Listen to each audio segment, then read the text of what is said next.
Hello दोस्तों, मैं गौरव धामा एक बार फिर से स्वागत है आप सभी का अपने YouTube चैनल अनटोल्ड हिस्ट्री पर।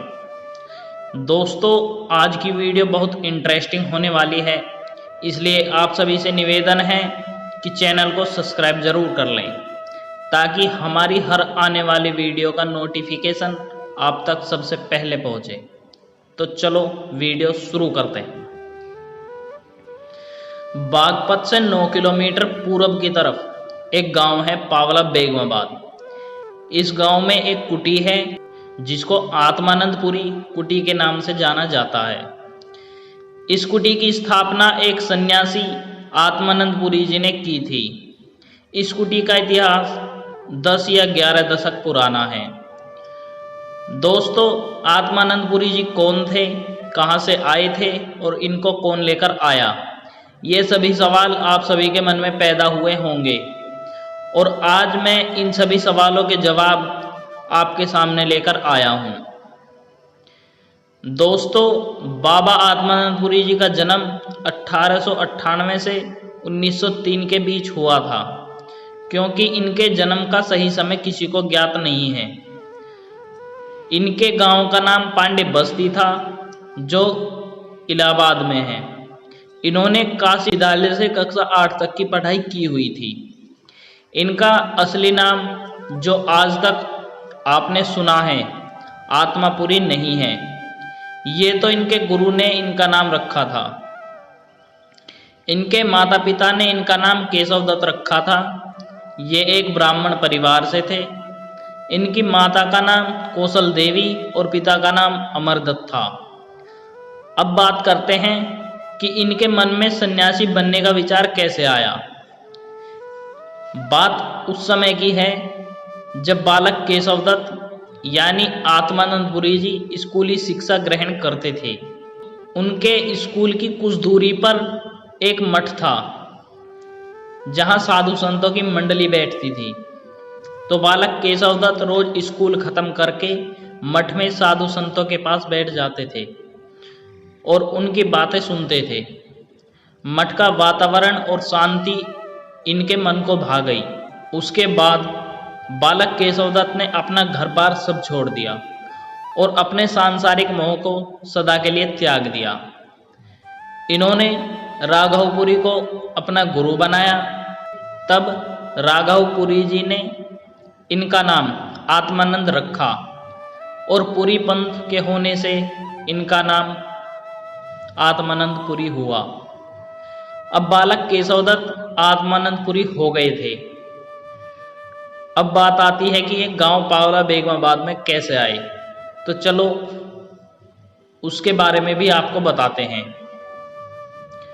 आप सभी को इतना तो ज्ञात होगा ही कि कोई साधु ज्यादा दिनों तक एक जगह नहीं रहता, ये घूमते रहते हैं। एक बार ये खट्टा प्रहलादपुर गांव के एक महेश नामक मंदिर में आए। तो जो महेश मंदिर पर बिहारीपुरी नाम के साधु थे, वो बहुत ही बूढ़े हो चले थे। इसलिए गुरु राघवपुरी ने बालक आत्मानंदपुरी जी और बालक लक्ष्मणपुरी को उनकी सेवा के लिए बिहारीपुरी जी के पास छोड़ दिया।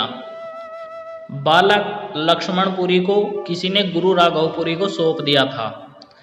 अब ये बच्चे साधु बिहारीपुरी की सेवा करने लगे। कुछ दिन बाद बिहारीपुरी जी का शरीर पूरा हो गया और वो प्रभु के श्री चरणों में चले गए। अब ये दोनों बच्चे वहां सुनसान जंगल में अकेले थे। बाद में ये दोनों बच्चे महेश मंदिर से पावला बेगमाबाद गांव के बाबा बैद्यनाथ मंदिर में आ गए। यहाँ पर साधु सोमवारपुरी जी रहते थे। अब दोनों बालक बाबा बैद्यनाथ मंदिर में साधु सोमवारपुरी जी के सानिध्य में रहते थे। बालक लक्ष्मणपुरी जी, जो बहुत छोटे थे, बाल मन में खेलने की ललक तो होती ही है और वो बच्चों के साथ खेलने लगे। वो कभी भी बच्चों के साथ खेलने लगते थे और ये बात आत्मानंदपुरी जी को अच्छी नहीं लगती थी। उन्हें जल्दी ही गुस्सा आ जाता था। एक दिन उन्होंने बालक लक्ष्मणपुरी जी को इस बात पर धमका दिया तो लक्ष्मणपुरी जी इस बात पर ही अब मंदिर छोड़कर कहीं चले गए। तब आत्मानंदपुरी जी का गुस्सा ठंडा हुआ तो उन्होंने बालक लक्ष्मणपुरी जी को बहुत ढूंढा, लेकिन वो कहीं नहीं मिले। अब बात आती है कि कुटी की स्थापना कैसे हुई। दोस्तों, जब सोमवारपुरी जी ने अपने गले में त्रिशूल मारकर आत्महत्या कर ली और लक्ष्मणपुरी जी भी मंदिर छोड़कर चले गए, तो बाबा आत्मापुरी अब अकेले ही रह गए थे। और जब वो एक साधु थे तो वो एक शांति प्रिय और अपने ही ध्यान में मग्न रहने लगे। उनके ध्यान में भंग पड़ने लगा था, क्योंकि गांव के शोर शराबे में किससे ध्यान लगाया जा सकता था। इसलिए उन्होंने ढाके में जिस जगह सोमवारपुरी जी की समाधि थी, एकांत जगह और सुनसान जंगल में अपनी कुटी की स्थापना की। दोस्तों, लोगों का कहना है कि ये बहुत ही सिद्ध महात्मा थे। इनको किसी भी आपदा का पहले ही आभास हो जाता था। एक बार गांव में कुछ अनहोनी होने वाली थी, तो बाबा आत्मापुरी जी को पहले ही इसका आभास हो गया था और उन्होंने लोगों को बताया था, लेकिन उन लोगों ने इनका विश्वास नहीं किया।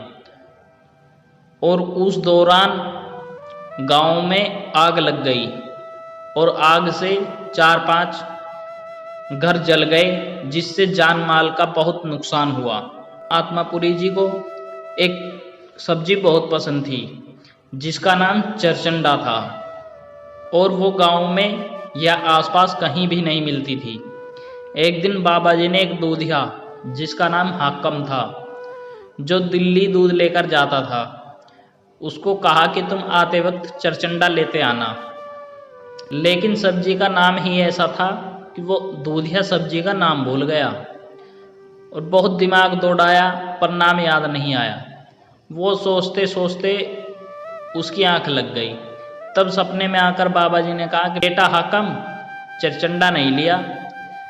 तभी एकदम उनकी आंख खुली। तब उन्होंने वो सब्जी लेकर बाबा जी के पास पहुँचे।